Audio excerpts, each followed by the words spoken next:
En el nombre del Padre, del Hijo y del Espíritu Santo. Amén. Pues nos ponemos, Señor, en tu presencia con un corazón pequeño y humilde, porque no entendemos tu palabra, porque no entendemos a veces tus maneras, Señor, porque nos superas, a veces por lo que permites, a veces por lo que nos regalas. Te damos gracias, Señor, por poder compartirte, porque a través de nuestra oración y de nuestra unidad, tú también alumbras nuestros corazones, el mío, el de cada uno de los que lee. Te doy gracias, Señor, porque no te limitas a la pequeñez de nuestro comprender, porque no declinas, porque siempre esperas más de nosotros, porque no rebajas tu mensaje y tu palabra, porque confías en nuestra capacidad de querer alcanzarte. Así que te doy gracias, Señor, y te pido que nos alumbres, que nos ilumines, que nos des una mirada humilde, un corazón grande, que busquemos siempre y en todo, Señor, también en la comprensión de la Escritura, el último lugar y ser los más pequeños. Y es que además es genial porque buscando el último lugar te encuentras con las mejores personas. Te damos gracias, Señor, por los encuentros en los que el Espíritu Santo sopla raudales y transforma los corazones. Te pedimos porque nos dejas ser testigos de tanto bien, de tanto amor. Gracias, Señor, por ser tú. Gracias, Señor, por ser como eres. Gracias, Señor, por confiar en nosotros. Amén. Bueno, pues vamos allá con los jueces. Yo me he hecho chuletas por ahí y las he perdido. Vamos a ver. Antes de empezar, estos son los capítulos más terribles, yo creo, de toda la escritura, lo que estábamos diciendo. ¿Veis ahí? Supongo, si no corren las diapositivas o lo que sea, me avisáis. ¿Veis ahí que estamos en el 1200 antes de Cristo, en la Edad de Hierro? Hemos pasado el Éxodo, bueno, esta diapositiva está como desde los orígenes que no están datados, ¿no? Pero ahora estamos en la época de Josué, Jueces y Samuel, la época del pueblo en la tierra prometida. Luego ya veremos los reyes. Han llegado a la tierra prometida y ya se han distribuido. Hemos tenido a los jueces que eran, pues, elegidos del Señor para reencauzar a un pueblo que constantemente volvía a caer en la idolatría, a quemar niños, a andar con brujerías, a hacerse incisiones y tratos con el demonio. Bueno, el Señor, el ciclo era siempre el mismo, les deja hacer lo que quieren. Cuando ya se han metido en un lío grandísimo, no pueden más y se acuerdan de lo bueno que es Dios y lo bien que estaban con Él, claman, piden ayuda, sufren y Dios, que no soporta nuestro dolor, que les remueve las entrañas, suscita un juez. Siempre personas humildes que nosotros no elegiríamos en la mayor parte de los casos, ¿verdad? Débiles o por su carácter o por su condición o por su procedencia. Estas personas carismáticas lideran al pueblo, lo reencauzan y pasan unos años buenos, los que viva el juez. Pero se muere el juez y como cuando se va el profe de clase, vuelven a caer en la idolatría. Ha sido siempre lo mismo. Bueno, en el libro de los jueces hay muchísimas enseñanzas. La de cada juez, la enseñanza general, ¿no? Los jueces son escogidos, ¿verdad? Y el pueblo obra bien y parece que todo funciona. Y de repente meten la pata porque los jueces son imperfectos. Ya veis la que lía Jefté, ya veis la que lía Sansón, mete la pata y todo se va a la porra. Mirad, Dios elige personas por encima o nos elige a las personas por encima de nuestros pecados y nuestros errores. San Pedro daría fe de esto muy bien. Y mirad, en la vida espiritual ocurre que a veces nos sentimos, porque lo hemos sido, por el bautismo somos elegidos como testigos, ¿no? Somos elegidos por el Señor. Y además nos sentimos elegidos por Él y empezamos una vida espiritual en la que nos vamos acercando a Él y rezamos y llevamos la vida pues bien, como podemos. Y de repente, como los jueces, meto la pata, una bronca, un pecadazo grandísimo, vuelvo a caer en lo que siempre había caído, pero todavía más. Y dices, pues vaya, es que yo no valía para esto. Es que esto no era lo mío. Es que no es verdad. que yo sea buen cristiano, no es verdad que yo esté llamado a esto, no es verdad que Dios me haya dado una misión. Ojo, ojo, no es mentira lo que has vivido, es verdad, eres escogido y es verdad. No te dejes engañar y levántate, porque el demonio nos engaña con verdades, que son nuestros errores, nuestros pecados y nuestras caídas. Y esto nos lo encontramos en el libro de los jueces. ¿Son perfectos? No. Y aún así Dios les escoge. A mí todas estas lecturas, una vez que uno supera el menudo lío, cuántos muertos aquí, qué pasa, este un mujeriego, el otro, me dan mucha esperanza, porque Dios no tira la toalla y no abandona al pueblo. Luego, a lo mejor, lo que puedo entender es que conmigo no tira la toalla y que no me abandona. O con personas a las que quiero mucho y meten la pata y se alejan de él y están metidas en mil líos y son inmorales y son... Sé, porque lo veo, porque lo vamos leyendo una y otra vez, que no nos abandona, que no declina, que su amor no se agota, que no va a dejar las cosas como están, porque no le da igual, pero que no vuelve la cara, ¿no? Otro mensaje importante de estos capítulos en concreto, de estos tan truculentos, del 17 al 21, es mira y aprende. Porque cuando uno se aleja de Dios, impera la ley del más fuerte, vamos olvidando los preceptos morales y decidimos nosotros lo que está bien y lo que está mal, eso es lo que pasa. Esas barbaridades son lo que pasa. Y si lo habéis leído en la segunda parte, a una mujer violada, troceada, que dices, válgame Dios, pues a mí me ha resultado muy esclarecedor. Yo cuando, cuando estudié la carrera, pues haces guardias de paritorio, quirófano, tal, y nunca me ha impresionado mucho la sangre ni me he mareado. Y me mareé una vez en la biblioteca, estudiando medicina forense, que es donde estudias muchas cosas y entre ellas, pues, los asesinatos y esas cosas, ¿no? Pues me mareé. Y era un libro que algunas de las fotos eran en blanco y negro. Luego, ciertamente es escandaloso lo que aparece en la Biblia en estos capítulos, pero es escandaloso porque es nuestro corazón, nuestra actitud y por dónde deriva nuestra vida cuando nos soltamos de la cuerdecita con la que Dios nos agarra. Y consta en la Biblia para que lo veamos y aprendamos. Mira lo que pasa cuando impera la ley del más fuerte, que el hombre se envilece, se animaliza. Y es peor que los animales, porque un animal no mata si no tiene hambre. Y no es cruel, simplemente mata, come y se acabó. Si no tiene hambre, no mata, ¿no? Y luego, aparte de aprender qué es lo que pasa para no volver a hacerlo, que es lo que yo decía, digo, pues si está ahí, si sabemos que está mal, ¿cómo es que no hemos aprendido? ¿Cómo es que sigue habiendo por ahí gente troceada? ¿Cómo que uno trocea a su madre y la mete en la nevera? ¿Cómo es que otro viola a sus hijos o les echa al mar y les ahoga y les mata para que... Pues aunque yo ponga el telediario y las noticias sean así de macabras y de horribles, tengo la certeza de que Dios no nos abandona y que la historia de la salvación no es lo que pasó aquí en la Biblia y lo dejamos en la Biblia, sino que historia de la salvación es lo que ocurre en mi vida desde que suena el despertador y también mientras estoy dormida. Entonces, estas historias macabras y horribles me ayudan a caer en la cuenta de eso.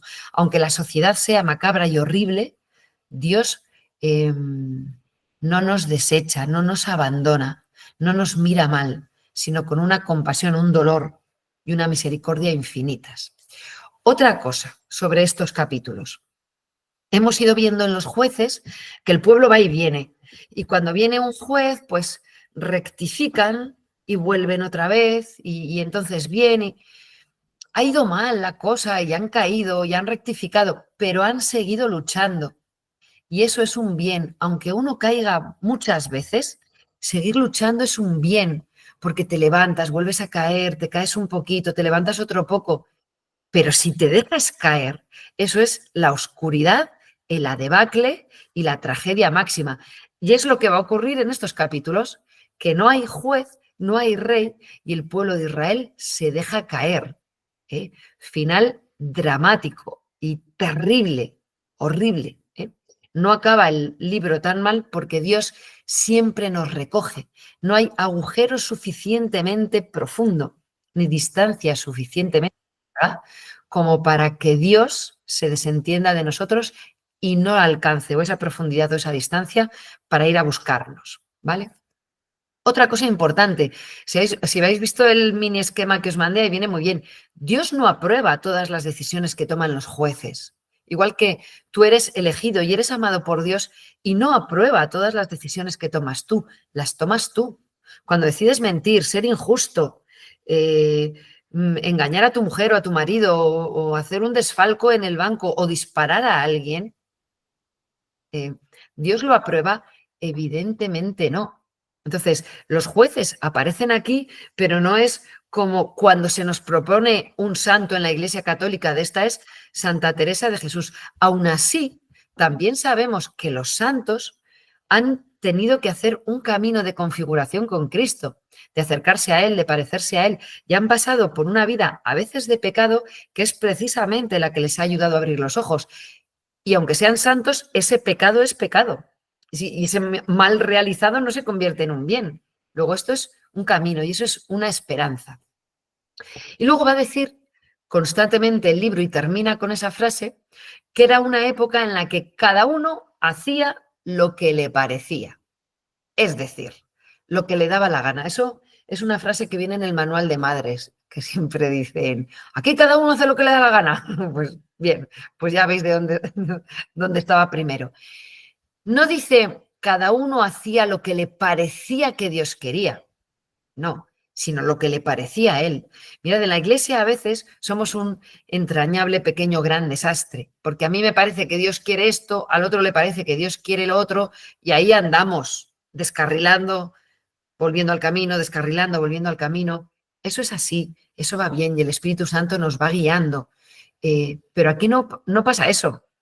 No están pensando que Dios se lo pide y por eso lo hacen. Están haciendo lo que les da la gana y lo que a mí me parece bien, es decir, lo que a mí me conviene. Cuando desaparece Dios, aunque sea como norma moral lejana en mi vida de lo que hay que hacer, y me convierto en el centro de mi propia existencia, choco con todos los demás que se piensan que son el centro del universo, igual que lo pienso yo. Y eso es la guerra. Y eso es el infierno. Eso es el infierno. ¿Vale? Bueno, lo que os pongo ahí, mis intereses.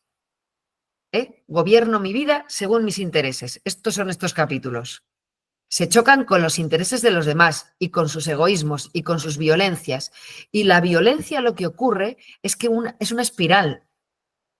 Tú en un atasco en Madrid te chocas, sale el de delante del coche enfadado y pega un puñetazo en tu coche porque le ha sentado fatal. Sales tú con una llave inglesa y le pegas en la cabeza. El mal es una espiral creciente. Entonces, al abandonar a Dios y dejar que el mal actúe en una espiral creciente, nos encontramos pues que un tío trocea a una a la que ha dejado ahí para que que ya os digo, nos espantamos, pero hoy las catequistas me han contado una noticia del telediario de donde fuera, de un tipo que llevaba años drogando a su mujer para prostituirla. Y entonces cobraba Entonces, ¿cómo podemos tener la vergüenza de echarnos las manos a la cabeza cuando esto pasaba, fue puntual hace 3000 años y ahora se supone que somos más humanos, más comprensivos, psicológicamente y humanamente más preparados? Esto era la edad del hierro. Ahora estamos en el siglo XXI. Entonces, no seamos como el fariseo de, fíjate lo que hacen estos. Somos nosotros los que lo hacemos, ¿no? Y todo esto de que no hay jueces ni reyes y cada uno hace lo que le da la gana, va a tener un cambio radical. Dios va a ir educando al pueblo hasta llegar al Evangelio, en el que mi interés no va a ser estar yo en el centro, sino que mi interés es que tú estés bien, que tú seas feliz, que tú te encuentres con Dios. Mi interés es tu felicidad y tu salvación. Es muy bonito porque es pasar a pelear por el último puesto. Y pelear por el último puesto te lleva a conocer gente excepcional, maravillosa, discreta, humilde, a los santos. Gente excepcional que te enseña a querer y que te hace mejor. Pero si peleas por destacar, porque se te vea, porque se te tenga a ti en opinión, y peleas por el primer puesto de esta manera, por ser el más simpático, el más querido, al que llaman siempre o al que votan para no sé qué, te vas a encontrar con el resto de los egocéntricos que son capaces de matar por un trono, por la fama, por la estima de otro, por dinero, por un puesto de trabajo. Entonces, al final el Evangelio te va a acercar a los santos y el mundo, lo mundano, a los asesinos. Bien, véase. Bueno, otras dos cosas y empezamos con las historias terribles, ¿no? El mundo con Dios, y lo vemos muchas veces en la escritura, en nuestra vida, en la iglesia, en nuestra historia, es difícil de entender y muchas cosas salen mal y están enfocadas y hay que revisarlas y cambiarlas y volver a empezar, cierto. Pero el mundo sin Dios es, no hay ley, no hay límite al mal, ni por fuera ni por dentro del hombre. Y entonces, como no hay conciencia y nadie que te diga por ahí no, el hombre se envilece, se desvía y se convierte, pues eso, en un bárbaro. Entonces, es como, ¡buah! Pues si Dios existe no tendrían que pasar estas cosas. Si Dios hubiera dejado de lado el mundo y no estuviera el mundo lleno de santos, unos con nombre y otros anónimos, estaríamos desgarrándonos las carnes unos a otros, sacándonos los ojos para ser el mejor, para tenerlo todo, para tener esta tierra o para estar tranquilo o para hacer lo que me da la gana o lo que me apetece en el momento.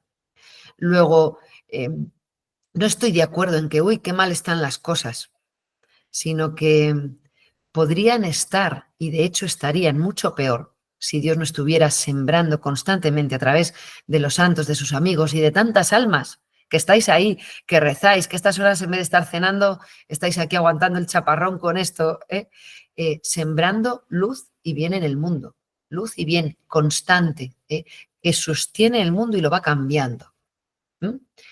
La vida de los santos, el mundo con Dios. Fijaos, cuando la pandemia, el Papa Francisco y algunos párrocos lo hicieron desde sus parroquias, desde los campanarios, dar la bendición al mundo, dio la bendición Orbi et Orbe, que se da solo en Navidad. Y mucha gente decía, pues de poco ha servido, mira cuántos muertos ha habido. Y mi pregunta es, ¿y sabes tú acaso si no llega el Señor a interponerse entre la humanidad y la plaga a través de la bendición, si no estaríamos todos muertos? Porque no lo pudimos controlar, porque la gente se moría, estaban llenos de cadáveres el Palacio del Hielo, los hospitales. Es decir, ¿estás tú muy seguro de que aquello no fue eficaz? Pues no lo estés tanto, no lo estés tanto. Lo que pasa que Dios es humilde y actúa y obra milagros y maravillas desde el silencio. Dirá uno de los salmos, el Señor salva al pueblo de Israel, abriendo el mar para ellos y no dejó rastro de sus huellas. Lo contrario que nosotros, que si hacemos algo queremos que conste y que se nos vea. Fui yo el que tuvo la idea y el que no sé qué y el que ayuda en no sé cuál. Y fui yo la presidenta de las Marías de los Agrarios en cuando se decoró la iglesia de... Y Dios es todo lo contrario, es de no firmar, ¿no? Pues aprendamos. Y luego estas dos historias terribles, para terminar, antes de empezar con ellas, y que se me acabe el tiempo, que pensé que iba a ser más corto, son un tocar fondo del pueblo de Israel. Es decir, ya sin Dios, sin rey, sin juez, tocan fondo. Con lo cual vemos que desde hace miles de años parece que hay personas o colectivos que solo son capaces de reaccionar cuando tocan fondo. Y yo no sé si conocéis a gente así, yo sí. Van tirando, sí, ¿no? Trampeando con la vida, con el bien, con el mal, con las drogas, con de todo, hasta que un día ocurre lo que hemos estado temiendo y no queríamos que ocurriera. Tocan fondo y desde ahí salen. Y Dios deja que toquen fondo. ¿Por qué? Pues porque desde ahí salen y trampeando no salen. Bueno, entonces vamos a empezar. Hoy terminamos con el libro de los jueces. Los primeros capítulos fueron cuando el pueblo entra en la tierra y no la conquistan porque son vagos, porque les han dicho quita de ahí a los otros pueblos, haz esto, haz lo otro, y no lo hacen porque ya empezaron a hacer lo que les daba la gana cuando Dios les decía lo que tenían que hacer.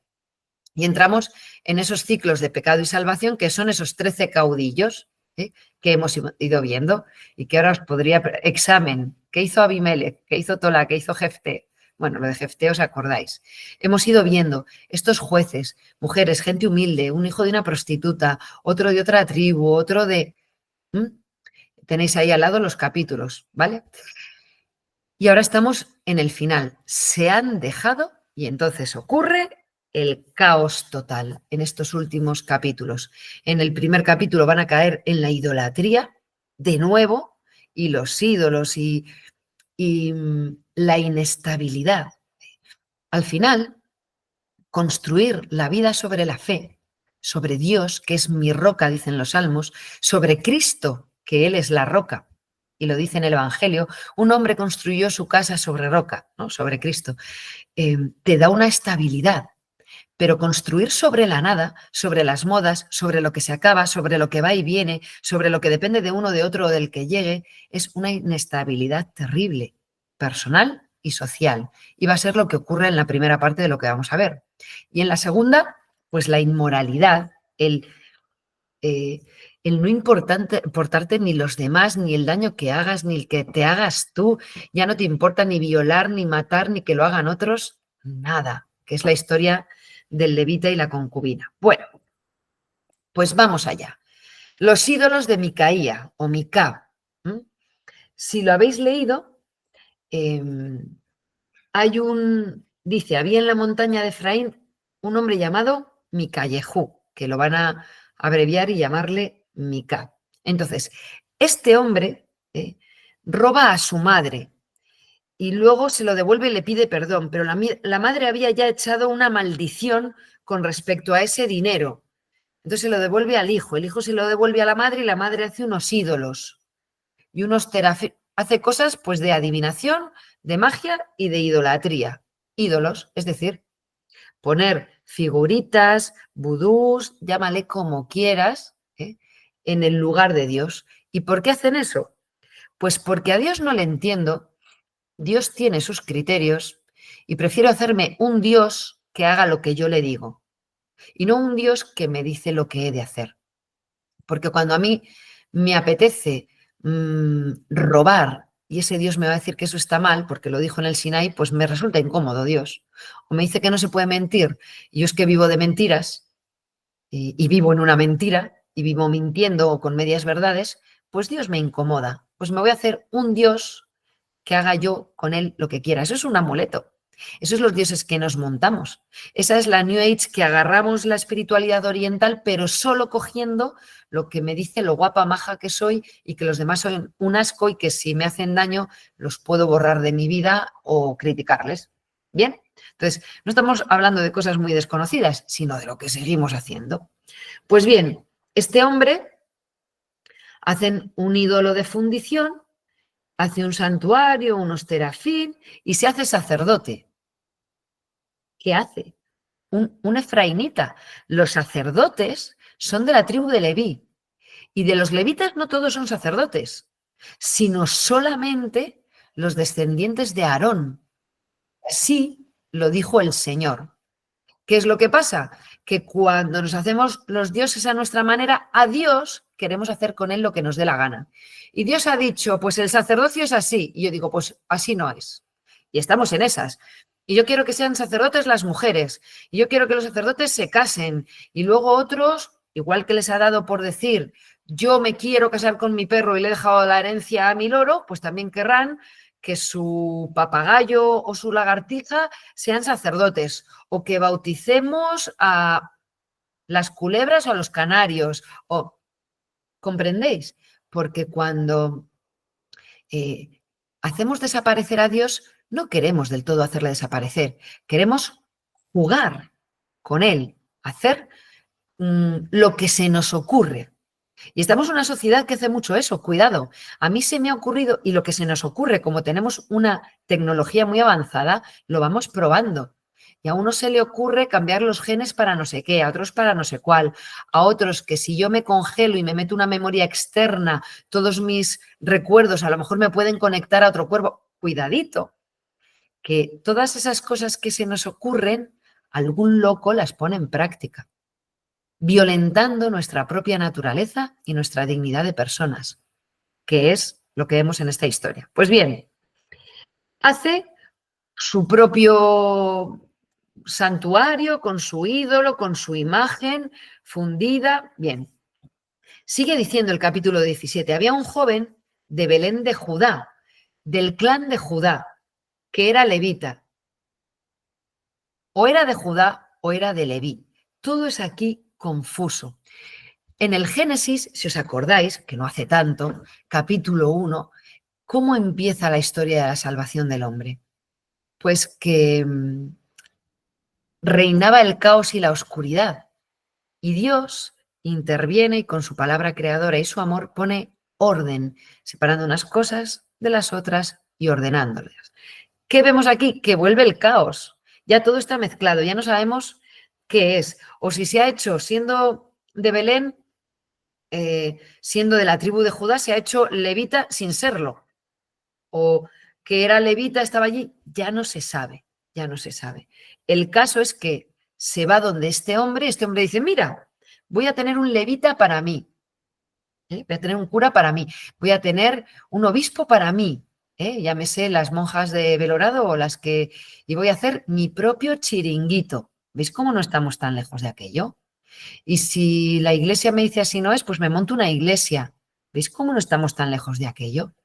Ni de la idolatría ni del salvajismo del final. Bueno, pues, tú eres levita, pues quédate y vas a ser mi sacerdote. Ojo, las cosas de Dios no son tuyas.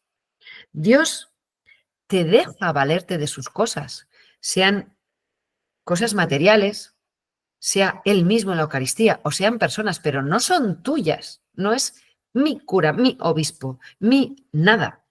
Pues vas a ser mi sacerdote. Es, bueno, pues el tinte egoísta del corazón del hombre que cuando Dios no le va educando, pues sale ahí todo. Y lo peor es el levita, que sabe que su heredad es el Señor, que Él no es de nadie, que aunque le cueste la vida, tiene que mantener su libertad y su ser de Dios, y se vende por dinero. ¿Os acordáis?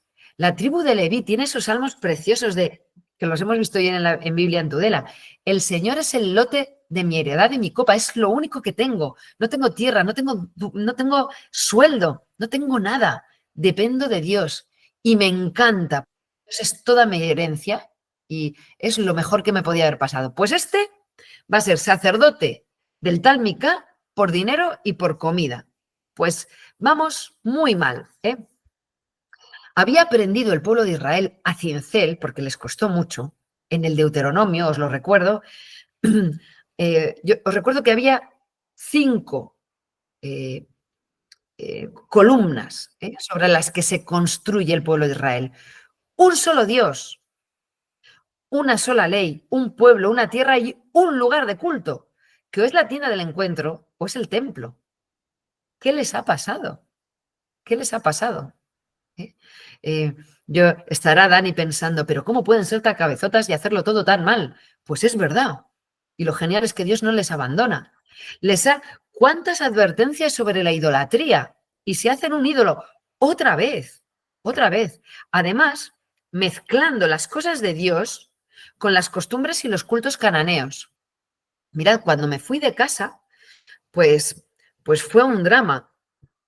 Pues porque no lo entendían, porque yo me tenía que ir. Ahora todo ha cambiado, pero lo pasaron muy mal. Y llego un día a casa que mi madre y mi padre ya no estaban juntos y veo que en el corazón de Jesús, que tenemos en todas las casas del mundo, ¿verdad? Entronizado que tenía allí, había colgado un amuleto que es el típico ojo ese azul, que es una piedra azul muy llamativa, muy bonita, que es como un ojo porque tiene círculos concéntricos. Porque había ido una curandera adivina, o llámale como quieras, que para sacarle los dineros, en el mejor de los casos solo sacarle los dineros, le había dicho que era un mal de ojo y que pusiera ese amuleto en el corazón de Jesús y rezara Padre Nuestros. ¿Por qué hace esto? Porque si a mi madre, que es una mujer, pues ahora ya es mayor, pero clásica de educación y de fe, aunque no practicara mucho, le dices cosas muy raras, no vuelve. Así como le haces confiar a través de los Padre Nuestros, la Virgen y el no sé qué, Qué grave es eso. Y eso es lo que está haciendo el pueblo de Israel. Coger las cosas de Dios y mezclarlas con los ídolos. Y los ídolos son muy peligrosos porque en el mejor de los casos es un engaño y en el peor de los casos es una verdad, es decir, el demonio y sus demonios. Bueno, es el peligro, ¿no?, que tenemos y de querer usar a Dios como amuleto. Ojo, que no sé si sois de esa generación, yo he visto mucho de eso, de entrar a una iglesia. Antes eran papelitos que ponían en las mesas de atrás. A San Judas Tadeo, novena, y rézale no sé cuántos Padre Nuestros y haz esta cadena y deja este papelito en fotocopias en no sé cuántos sitios, porque si no Dios te va a mandar un cáncer y uno que se rió de esto le entró un tumor cerebral y a su hija le atropelló un autobús. Entonces yo me acuerdo de ir iglesia por iglesia cogiendo los papelitos y rompiendo todas las cadenas, porque el que no tiene esto muy claro y es un poco temeroso o no tiene una formación porque no la ha recibido y encuentra eso y ve que es una iglesia y ve que es San Judas Tadeo y le estás metiendo en una dinámica de mentira, de esclavitud, que le estás sacando de Dios para meterle en el mal. Entonces, ojo, que esto que estamos viendo en los capítulos 17, 18 y 19 es de antes de ayer. La idolatría, un robo, un desastre, una maldición, todo empieza fatal. Y dice, no había rey en Israel y cada uno hacía lo que le daba la gana, porque Dios no era su rey. Israel tiene un rey, uno solo, y es Dios. Y es Dios. Y Él les unge profetas y les va guiando. Y ya veréis, lo siguiente que vamos a ver son los reyes. No es porque necesiten un rey, es porque se encaprichan. Y Dios les consiente, pero no lo quiere y se lo dice, pero que no, que un rey, que el corazón del hombre se corrompe y el poder, y vais a tener reyes que en vez de cuidaros y quereros y llevaros bien, llevados por su egoísmo, os van a cobrar impuestos, os van a vender a otros pueblos.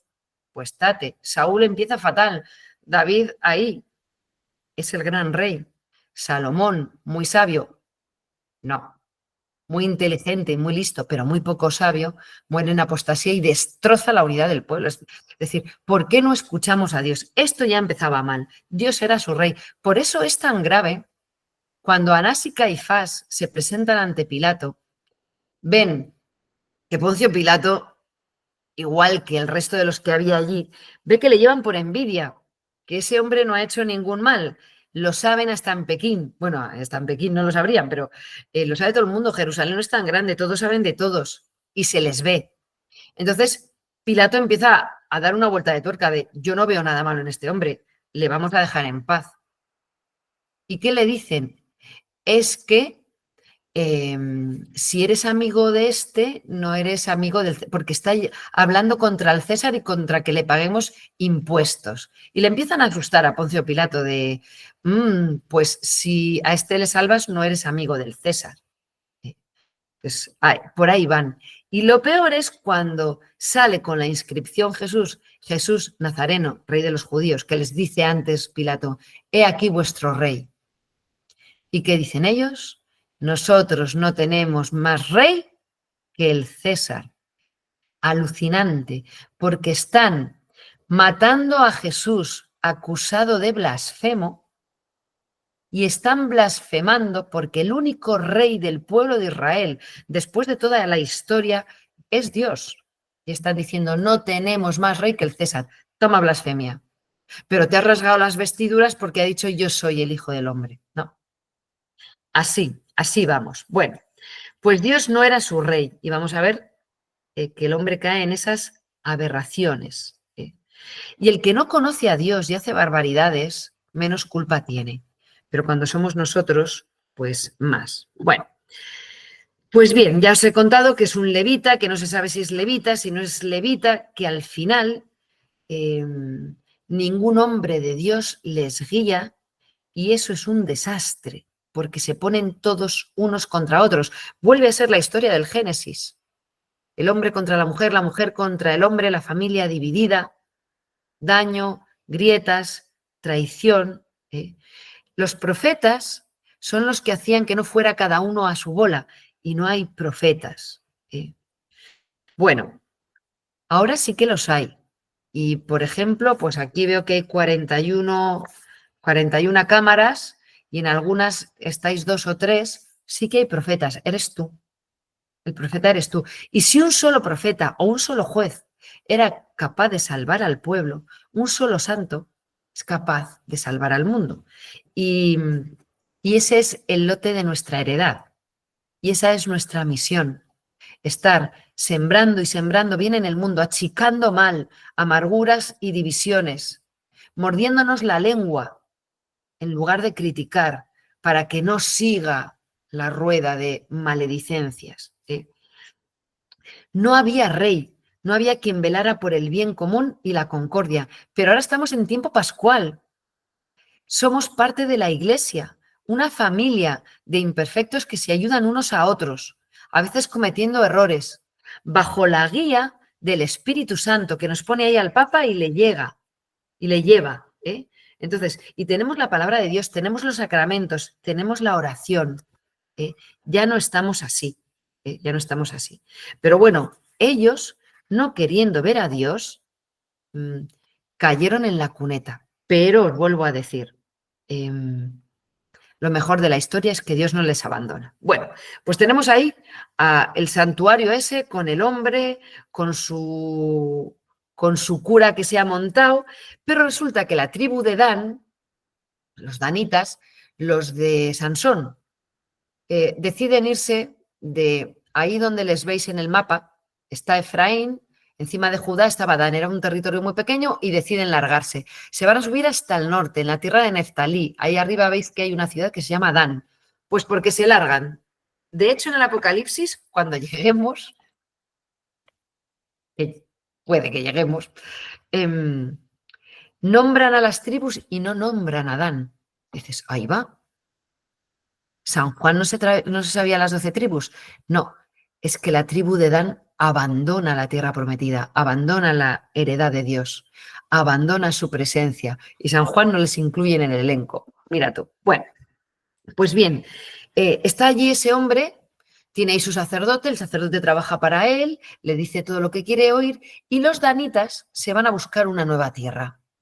Entonces, al pasar por allí, se encuentran con este levita y le dicen, oye, que estamos buscando tierra, dinos hacia dónde, haznos una profecía. Y les hace la profecía que quieren oír. Esos son los sacerdotes del mal, ¿no? Los que no son sacerdotes de verdad, no es sacerdote de Dios, es te digo lo que quieres oír y como a tu costa. Bien. Ah, pues sí, did, que os va a ir bien. Ah, pues si no era un sacerdote verdadero, ¿cómo es que dice la verdad? Pues porque Dios es coherente. Punto uno. De hecho, Anás profetiza siendo un prevaricador, Caifás, perdón. Y luego, porque cuando se meten las fuerzas del mal, yo os digo que no es mentira. Yo tenía una viuda en un grupo que tuve en un sitio que espero no decir, que se iba a divinos y cosas de esas para hablar con su marido. Me decía, Silvia, es que le echo mucho de menos. Digo, pero, hoy casi digo el nombre, pero que no es con tu marido con el que hablas. Y me decía que sí, que había una cosa que solo él sabía dónde estaba y yo no, y me ha dicho el lugar exacto de la casa donde estaba escondido, he ido y estaba allí, y yo no lo sabía. Digo, que no te digo que sea mentira, lo que te digo es que no era tu marido, porque tu marido estará, Dios mediante, en el cielo, no está jugando a la ouija en el cuarto oscuro de la recámara de ninguna bruja, que luego además te cobra. Bien, entonces, cuidadito, porque las artes del mal van por ahí y el demonio nos engaña con la verdad. Bien, bueno, y a estos, pues puede que se lo hiciera y les ofrece una tierra buena. Vuelven, avisan al resto de los hombres que hay en Dan, salen y al pasar por esta tierra de Efraín van donde el levita y le dicen, pues vente con nosotros. Dice, hombre, que estoy aquí con Mica y me da de comer. Hombre, pero así solo mandas a uno, que si te vienes con nosotros vas a mandar a muchos. Se viene arriba, ¿verdad? Y se va con ellos. Y se larga dejando abandonado a ese hombre que haría las cosas bien o mal. Pero fijaos, yo creo que esto lo entendemos muy bien. los danitas pasan a por él porque necesitan un amuleto y un sacerdote, y como ese se vende, pues me lo llevo. Y el levita, que tiene asegurado el dinero y el sueldo, prefiere el prestigio. Ojo, que a veces somos, ay, yo soy muy desapegado y a mí el dinero no me... Pero el prestigio, el ser alguien, el que te llamen, el que te digan, el que digan, uy, pues este sabe muchísimo de este asunto o de aquel, nos puede y nos vendemos. De hecho, ya no le importa ni Mica ni su familia, que le acogieron y le dieron de comer. Quiere ser más importante, que le pregunten, le respeten y le obedezcan. ¿Dónde queda el sacerdocio de este hombre? ¿Dónde queda? Bueno, pues los danitas se lo llevan todo y se llevan, son los descendientes de Sansón, ¿no? Se llevan los ídolos, le desvalijan al pobre Mica, que es que te da pena. De hecho, va corriendo detrás diciendo, ¿qué me estáis haciendo? ¿Qué me estáis haciendo?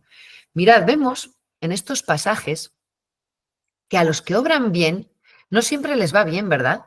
No, pero a los que obran mal, tampoco les va bien, ¿eh? Este Mica ahí se encuentra solo, sin el sacerdote, sin el dinero, sin el ídolo, y le queman la casa, y ahí te quedas. Bueno, quitando el factor Dios, las relaciones humanas son una locura de traiciones, de idas, de vaivenes, de intereses y de sufrimientos. Pero la buena noticia que nos da este libro es que no se puede quitar el factor Dios, porque Dios no nos abandona, Él siempre está. Y a veces guarda silencio, porque, pues como los hijos cabezotas, necesitamos tocar fondo y saber que si no estudias no apruebas. Y por otro lado, los danitas se montan su santuario en Dan, que está ahí, al norte. En el mapa de la izquierda tenéis la flecha roja, ya lo veréis más grande, supongo que, bueno, depende de donde lo veáis, donde está ocurriendo todo esto es en el sur, y emigran hasta el norte. Y se montan un santuario para adorar al Dios verdadero. Así somos de incoherentes. Así que el Dios verdadero que ha dicho que su presencia está en la tienda del encuentro en Jerusalén, tú le haces un santuario en otro lado. Pues ¿qué me estás diciendo? Esto es lo mismo, y lo hemos oído muchas veces, de, no, yo ya me confieso con Dios. Con ese Dios que ha inventado el sacramento de la confesión para que te confieses y que te lo ha entregado y te ha dicho que pases por ahí, pues entonces no te estás confesando con Dios. Estás meditando tú mismo, contigo mismo, haciendo lo que te resulta más cómodo hacer y queriendo canonizarlo. Cuidadito, que seguimos igual. Para otorgarte el perdón, Dios te ofrece el sacramento de la confesión. No, a mí seguro que me perdona. Bueno, pues nada, tira. Bueno, y todos los datos que lanzan sobre este levita van de mal en peor, ¿no? Cuando las cosas empiezan bien, a veces acaban mal. Cuando ya empiezan mal, pues es un jaleo de... A ver, a mí me encantan las películas de Paco Martínez Soria. Empiezan con una mentira, para tapar una mentira dice otra, y aquello era siempre pues muy divertido y la debacle, y luego además que siempre acababan bien, ¿verdad? Pero un mal lleva a otro, unos dicen que este es de Manasés, el otro que no sé cuál, el otro es... Bueno, al final es San Ignacio en los ejercicios nos habla, si habéis hecho ejercicios espirituales, ignacianos, que son propiamente los ejercicios, describe, porque él es soldado, la batalla entre dos enemigos, el bien y el mal, y describe el campamento de uno y el campamento de otro. El campamento del demonio, la cátedra del mal, pues ahí está todo confusión, gritos, humo, fuego, violencia, engaño. La cátedra del bien, pues Jesús diciendo, ¿queréis venir conmigo a salvar a los que están en peligro y hay compañerismo, hay amor, y se pasa hambre, y se pasa necesidad, y se sufre, pero nos queremos y nos ayudamos unos a otros? A mí me recuerda también, que está muy bien hecha, la película del Señor de los Anillos. Los buenos, pues son los hobbits, los medianos, en sus campitos verdes, con sus casitas, se juntan por amigos, toman té, se ríen, celebran fiestas, se casan. Mordor, el ambiente del mal, feos, deformados, se matan unos a otros, son como monstruos, se pegan hachazos, gritos, el bien y el mal. Lo mejor es que Dios nos da a elegir y el que quiere estar en el mal es porque quiere. Por más que Dios le dice, hijo, ven, hijo, ven, hijo, ven. Sé mi hijo. Si no quieres, no te obliga. Eso es también muy importante porque a veces violentamos, violentamos. Que te vayas a misa, que te confieses. ¿Sabéis que no se puede obligar a nadie a confesarse? Ni a los niños, a nadie, porque el alma es sagrada, ¿eh? Y es de Dios, no es tuya. Y bueno, así acaban, así de mal, así acaba la historia de estos. Se van, hacen su santuario y ahí están adorando a sus ídolos. Y nos cuenta el capítulo 19 la historia de un levita de Efraín que se enamora de una concubina. Bien, y esto va a ocurrir en Gibea. Se enamora de una concubina y la historia parece que empieza bien, pero vamos a ir de mal en peor, ¿vale? Sigue diciendo el libro que no había ley en Israel, que no había autoridad, que no había Dios. Él se pelea con la concubina, por lo visto, y ella se marcha a Belén, porque es de allí, se va a vivir con su padre. Entonces él se pone en marcha y se va a buscarla para hablarle al corazón. Dices, uy, pues aquí hay amor. Este hombre la quiere mucho, porque se va hasta allí a buscarla. El suegro contentísimo, no le deja marchar, pues quédate a cenar, se queda a cenar, pues quédate a desayunar, se queda, pues quédate a merendar, uy, ya es tarde. Y así se va retrasando, retrasando, retrasando, hasta que ya el levita dice, vale, ya, que nos vamos, pero que es muy tarde. Y se acaba yendo tarde. Y se le hace de noche antes de llegar a Belén. Y para ahí, en Gibea. No para en Jerusalén, porque si os acordáis en el libro de los jueces al principio, no conquistan Jerusalén. Les da pereza, no quieren, no suben. Y en Jerusalén no está el pueblo de Israel, están los pueblos cananeos allí, como en una burbuja, uno de los pueblos cananeos. Entonces este levita, según vuelven, dice, pues claro, nos pilla mejor Jerusalén, pero no vamos a parar en Jerusalén, porque no son hermanos. Vamos a Gibeá. Entonces paran en Gibeá porque no quieren entrar, porque no hay hebreos, ¿verdad? Lo tenéis en el libro de Josué, en el capítulo 15. Y paran en Gibeá, que son hermanos, porque son de la tribu de Benjamín, son benjaminitas. Y allí cuando entran, se encuentran con un anciano, que es extranjero allí, porque es de la tribu de Efraín, no de Benjamín. Y lo cierto es que los de Efraín no están cumpliendo con su deber sagrado de la hospitalidad. ¿Qué se hacía en estos tiempos? Tú ibas a un lugar, te ibas a la plaza del pueblo con tu familia, con tu ganado, y los que pasaban por la plaza tenían el deber sagrado de darte alojamiento. A lo mejor no te metían en casa, pero en el lugar, en el pajar, donde pudieras estar cuidado, protegido del frío y darte comida y ofrecerte paja para tus animales, era una obligación sagrada. Y si la hacían bien, mataban para ti el cabrito, cocían pan, te daban bien. Pues entran allí y ninguno les atiende. Solo este hombre, que es extranjero, que es efrainita, ¿eh? Eh, les dice, pues veniros a mi casa. Y no hace falta que, porque el levita decía, pero sí, pues es que me extraña esto mucho, porque son nuestros hermanos de Benjamín, ¿verdad? Y no nos han ofrecido su casa. Y eso que tengo yo, forraje para el ganado y no necesito comida. Pero se vuelve a repetir la historia, id a Génesis 19, de Sodoma y Gomorra. Pero ahora ya no con extranjeros, sino con hermanos. Les mete en su casa, les aloja, los benjaminitas rodean la casa y le dicen, saca a ese hombre para que lo conozcamos. Conocer en el sentido, de hecho, dependiendo de la traducción que tengáis, lo traduce a nuestro lenguaje. Conocer en el Antiguo Testamento no es, hombre, hola, me suena tu cara. Es un conocer más profundo, para que abusemos de él. Saca a ese hombre para que abusemos de él. El anciano dice, no, mirad, tengo aquí una hija que es doncella, os la ofrezco a ella, que dices, ¡qué barbaridad! Y eso porque es de mayor importancia el deber sagrado de la hospitalidad que la virginidad de una doncella. Hay cosas, tienen su catálogo de importancias, de gravedades. Entonces, el deber de acogida es sagrado, lo cual indica la gravedad de lo que están haciendo aquellos salvajes por allí fuera. Y en estas, lo que hace el levita, cuando ve que forcejean y que lo van a sacar porque al que quieren es a él, porque de mujeres ya están hartos, lanza fuera a la concubina y cierra, de ahí me las den todas. Dices, pero bueno, si te has ido a hablarle al corazón para que volviera contigo, si parecía que había amor, ¿es que no la quería? Pues sí, sí la quería.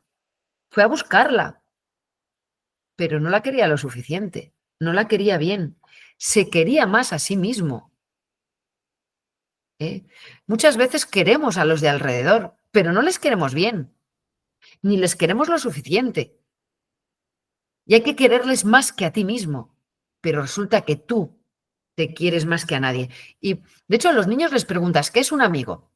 Y te dicen el que te felicita en el cumpleaños, que te manda una felicitación o te viene a ver a tu casa, el que siempre te hace compañía, el que te escucha, el que te hace favores. Tenemos un concepto de amistad súper egoísta. ¿Qué es un amigo en el Evangelio? Dice Jesús, no hay mayor amor que el que da la vida por sus amigos. Es decir, tus amigos no son tus esclavos, ni los que hacen que sientas calorcito en el corazón y estés a gusto, sino por los que tendrías que dar la vida, ¿vale? Entonces, la quería, sí, pero como quieren nuestros niños a sus amigos, no la quería como Cristo dirá que hay que amar a una mujer, más que a tu propia vida, hasta dar la vida por ellos. Y esto es lo que falla en muchas relaciones de amor, no de entonces, sino de ahora, que te quiero mucho, muchísimo, pero menos que a mi moto, que a mi perro, que a la caza, que al trabajo, que a mi comodidad, que a mi descanso, que a mis amigos o que a mi vida. Y no se querían, sí, sí se querían, pero no como había que quererse. Luego decimos que la Iglesia no advierte sobre ciertos temas. Pues claro que advierte. El caso es que el hombre la echa fuera, ¿verdad? Abusan de ella toda la noche hasta matarla. Hasta matarla. O sea, los culebrones de Netflix, ese o lo que sea, no han inventado nada. Porque la maldad del hombre, la maldad del corazón del hombre que desprecia a Dios, cambia de modas, cambia de medios, pero la raíz es la misma. Y lo duro es que no hayamos mejorado. Lo duro es que no hayamos mejorado con lo buenos que nos creemos. Y la crueldad del corazón malo no ha cambiado mucho. De hecho, el levita sale y se le ve poco preocupado. Claro, ella ha llegado como ha podido hasta el umbral de la puerta y ha muerto allí. Allí ha caído. Eso es, allí ha muerto. Los amores que no lo son, con cualquier cosa dejan de ser amores. Qué distinto esto de lo que nos va a proponer Dios en los profetas. Le dice a un profeta, a Oseas, cásate con esa mujer. Él se enamora de una prostituta que está en los caminos vendiéndose a todos, sucia, enferma y usada. Y Oseas se enamora de ella de verdad. Va a buscarla, la saca de los caminos, la viste, la embellece, hace de una cualquiera, una nada, una señora respetable, porque es su mujer, sabiendo quién es. Eso implica un amor grandísimo, un amor grandísimo. Y ella es curada, embellecida y dignificada. Un día vuelve Oseas y la mujer ha vuelto a los caminos. Eso es terrible, ¿no? Que haya vuelto ahí. ¿Y qué pasa? Que Oseas, por segunda vez, vuelve y la vuelve a encontrar chapoteando en su propia sangre, ¿vale? En su suciedad. Y como la quiere, y la quiere de verdad, en esta segunda excursión que implica aún mayor amor que la primera, la vuelve a recoger, la vuelve a dignificar, la vuelve a sacar de entre los brazos de los que la utilizaban. La viste, la perfuma, vuelve a ser una señora de la que nadie se puede reír. Y por tercera vez, se va. Y Oseas vuelve a buscarla, vuelve a buscarla. Entonces Dios coge a Oseas y le dice, mira, ahora tú vas a explicar a mi pueblo cómo les amo, cómo os ama Dios, aunque te vayas, aunque te degeneres, aunque te volverá a ir a buscarte cada vez con un amor mayor. ¿Mm? Ese es el amor de Dios. Y ese es el amor que si tú te dejas pondrá en tu corazón. Este levita no tiene ese amor, a la vista está, se ha preferido a sí mismo. Ahora sale, está usada, sucia, rota, muerta, ¿verdad? Y ya no la quiere. De hecho, le dice, levántate que nos vamos. Pues vaya enamorado de... que tendrías que haber dado la vida por ella. Y no ves ni siquiera que está muerta. Ni siquiera que está muerta. Esa es la pequeñez del amor humano. La pequeñez y la cutredad del amor simplemente humano. Pero cuando Dios toca nuestros corazones, el amor simplemente humano se convierte en amor de Dios y somos capaces de dar la vida por los demás y de quererles de verdad y de que su bien y su felicidad sea la nuestra. Pero ¿qué nos enseña el libro de los jueces? Cuando Dios desaparece de la vida, nuestro amor se empequeñece, se envilece y puede tener visos de ir bien, pero se estropea. Y a la mínima de cambio declinamos. ¿Y cuántas veces ocurre que una mujer enferma y su marido se va?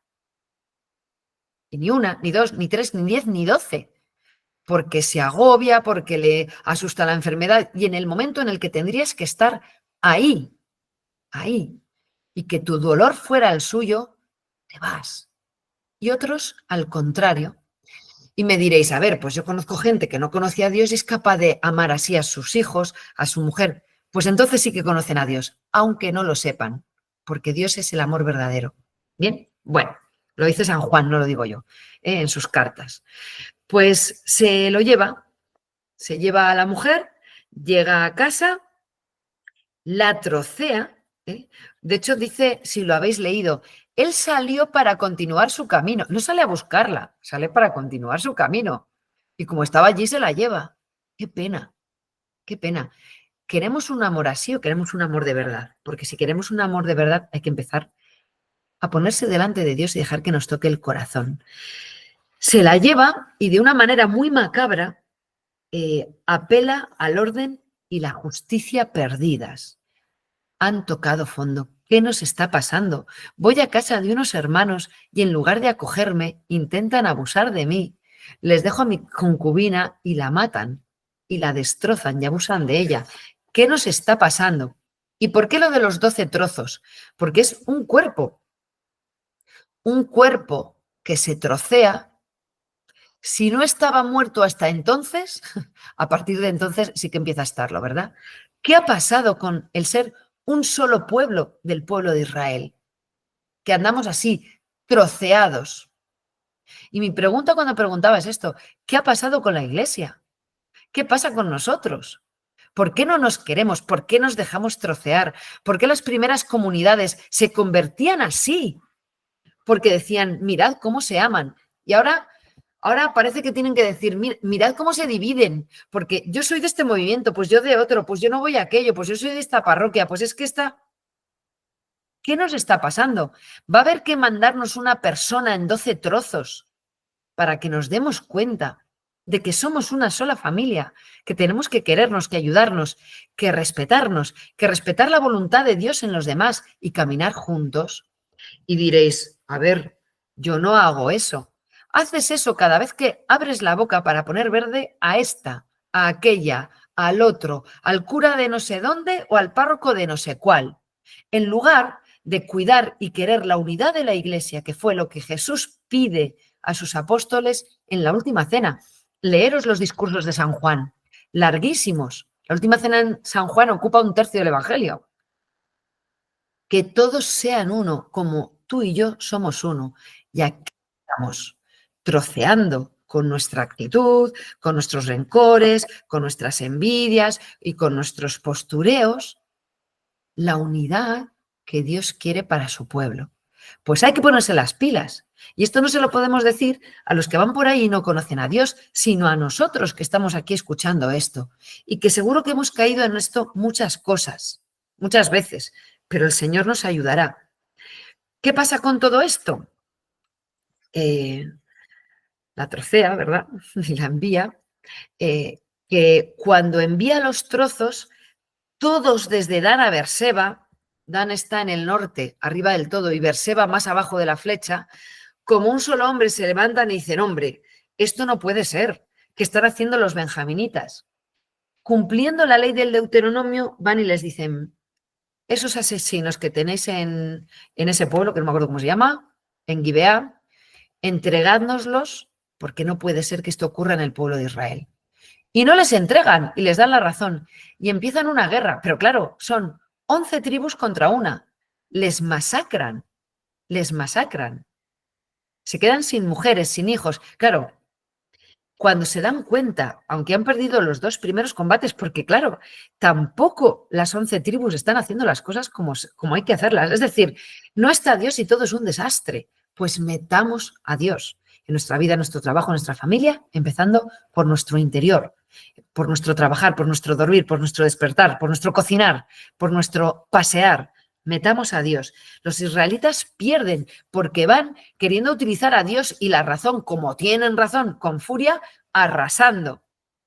Pierden 2 veces, a la tercera vencen y casi extinguen una tribu. Casi extinguen una tribu. Cuando se dan cuenta dicen, Dios mío, lo que hemos hecho. Ahora no hay mujeres para los de Benjamín y nosotros hemos jurado solemnemente, y ante Dios lo hemos jurado y no podemos retractarnos, que no les vamos a dar a nuestras mujeres. ¿Qué hacemos ahora? Pues les llevan unas chicas de un pueblo, pero no había suficientes. Entonces hacen una trampa, pues así arreglan las cosas los que no son de Dios, haciendo trampas y trampas con Dios. Les dicen, mirad, no podemos daros a nuestras mujeres, pero va a ser la fiesta de la siega, tal día y a tal hora. Podéis llegar y secuestrarlas. Así, cuando te codeas con la gente de Dios, arreglas las cosas al modo divino, que es el modo acertado, el modo que estructuralmente nos ayuda porque nos lleva a la santidad. Pero cuando arreglas las cosas al modo mundano, pues a veces aciertas un poco más, pero la mayoría de las veces nada. Entonces, raptan a las muchachas de Silo y se las llevan y así no se extingue aquella tribu. Pero vaya maneras, vaya maneras. Y termina diciendo el libro, claro, no había rey y cada uno hacía lo que le daba la gana. ¿Eh? Qué bien, puedo hacer lo que me da la gana, sí, pues el de al lado también. Pues ojo, han tocado fondo y este es el aprendizaje que tenemos en el libro de los jueces y que uno lo lee y dice qué barbaridad, pero ves el telediario y ves que seguimos igual de bárbaros. Pero la buena noticia es que Dios está manteniendo con pequeños gestos de pequeñas personas que en lo cotidiano siguen perdonando, que juegan con sus hijos, que el domingo ven una peli en zapatillas o que se van al parque con ellos.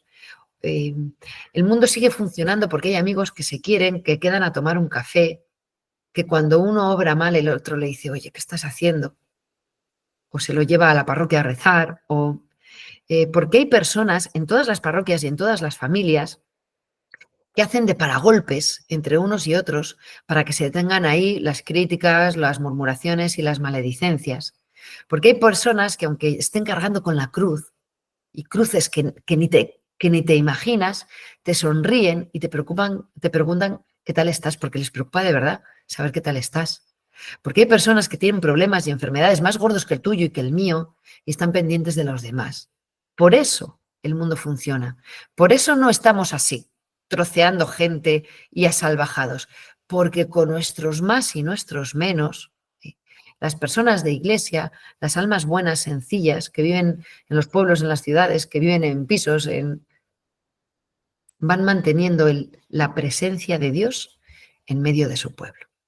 Y por eso le damos gracias, ¿vale? Gloria al Padre, al Hijo y al Espíritu Santo, como era en el principio, ahora y siempre, por los siglos de los siglos. Amén.